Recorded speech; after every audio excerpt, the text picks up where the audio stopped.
The winter wind cut through the narrow streets like shards of ice, swirling around the dimly lit lanes where Ethan Miller, a tired single father, hurried home after another late shift. Snowflakes clung to his worn jacket, melting instantly against the warmth of a man who had been carrying far too many burdens on his shoulders for far too long.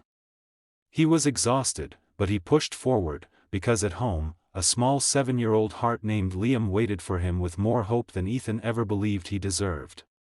In that fragile space between the struggles of today and the dreams of tomorrow, something was about to happen, something that would change their lives in ways neither of them could have imagined. If you believe in kindness, second chances, and the power of miracles, make sure to like, comment, share, and subscribe, and tell us in the comments where you're watching from. Life had not been kind to Ethan. After losing his wife, Emily, during childbirth complications, he had become both mother and father, working 2 jobs, juggling bills, and surviving each day with barely enough strength left to breathe. He worked at a packaging company during the day and cleaned offices at night. His world revolved around Liam, whose innocent smile had been Ethan's only anchor through the storms of grief and hardship. Every morning, he packed his son's lunch, fixed his hair, and kissed his forehead before rushing out, often without breakfast, because every penny mattered. Christmas was approaching, but their small apartment had no decorations, no lights, not even a tiny tree. Liam would draw Christmas trees on paper and tape them to the walls, telling his father they looked just like the ones on TV. Ethan smiled every time, but deep down, a quiet ache grew stronger. He wished he could give his son even a fraction of the Christmas magic he saw other children enjoy. But magic required money, and money was something they barely had enough of to survive. At work, Ethan kept to himself. He was quiet, hardworking, the kind of man who never complained even when his shoes had holes or when his hands blistered from carrying heavy boxes.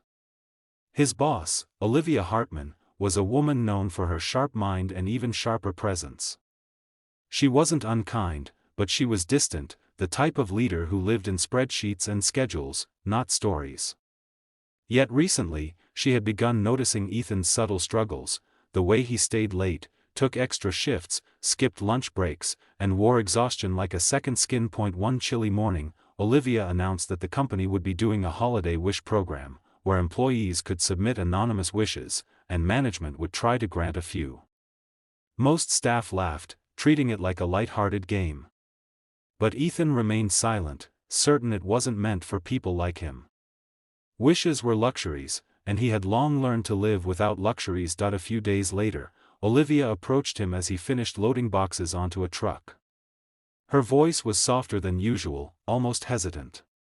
"Ethan," she said with unexpected gentleness, "this Christmas, what's your wish?" He froze. No one had asked him that in years. Wishes felt like fragile things, things that broke easily, things he no longer allowed himself to touch. He swallowed, looked away, and with a trembling voice said, "Don't tell anyone, but I wish I could give my son a real Christmas. A tree, a warm meal, maybe a toy he really wants, just one day where he could feel like other kids." He felt his face heat with embarrassment, as if he had exposed a wound he'd buried for too long. Olivia didn't respond immediately.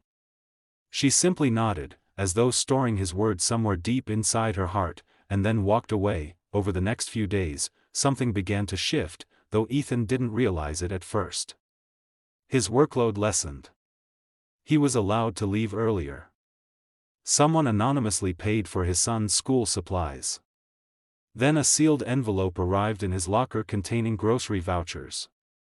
Ethan's heart raced as he held it, stunned by the kindness he didn't know how to accept. He suspected Olivia, but she never said a word. She simply observed from a distance, quietly ensuring he never fell deeper into struggle. On Christmas Eve morning, Olivia called Ethan into her office. His stomach twisted with nerves. He feared he had made a mistake, that he was about to lose his job, the one thing keeping him afloat. But when he stepped inside, he froze. The entire room was filled with neatly wrapped presents, bags of groceries, winter clothes, and a tall, beautiful Christmas tree decorated with golden lights. For a long moment, he couldn't breathe. His hands trembled as he brought them to his mouth, unable to understand the miracle standing before him. Olivia stepped beside him, her eyes misty. "These aren't from the company," she said softly. "They're from people who believe in you. People who see how hard you fight for your son every day." She placed a hand on his shoulder. "You've been carrying the world alone for too long, Ethan. Let us help carry a little of it for you." Tears slipped down his cheeks before he could stop them. Ethan had spent so many years being strong that he had forgotten what it felt like to be held up by someone else's kindness. When he arrived home with the tree and bags of gifts, Liam's eyes widened in pure, unfiltered wonder. He ran to his father, hugging him so tightly Ethan felt his small heartbeat against his chest. They decorated the tree together, cooked the warmest meal they had shared in years, and laughed until their sides hurt. Liam kept saying, "This is the best Christmas ever, Daddy," and every time he did, Ethan's heart swelled with gratitude. But the greatest moment came late that night, when Liam fell asleep under the glowing tree lights. Ethan watched him for a long time, feeling something inside him heal, a quiet piece of his soul that had been shattered after losing Emily. For the first time since becoming a single father, he didn't feel alone, and somewhere across town, Olivia sat in her car outside the office, thinking about her own painful past, a past she never talked about. Helping Ethan had reminded her of the warmth she had lost years ago. It made her believe in goodness again. She realized that sometimes, the most powerful miracles were not grand gestures but simple acts of compassion that stitched broken hearts back together. If this story touched your heart, please don't forget to like, comment, share, and subscribe. Your support helps keep stories like this alive. Comment below and tell us what part of the story moved you the most. In the quiet glow of Christmas night, as Ethan watched his son sleep beneath shimmering lights, he understood something deeply: miracles do not always fall from the sky. Sometimes, they come in the form of people we barely expect, people who choose kindness when they could choose indifference. And in that moment, with the soft sound of winter wind outside and the warm beat of love within their small home, he whispered a thank you to the universe, knowing this Christmas would live in their hearts forever.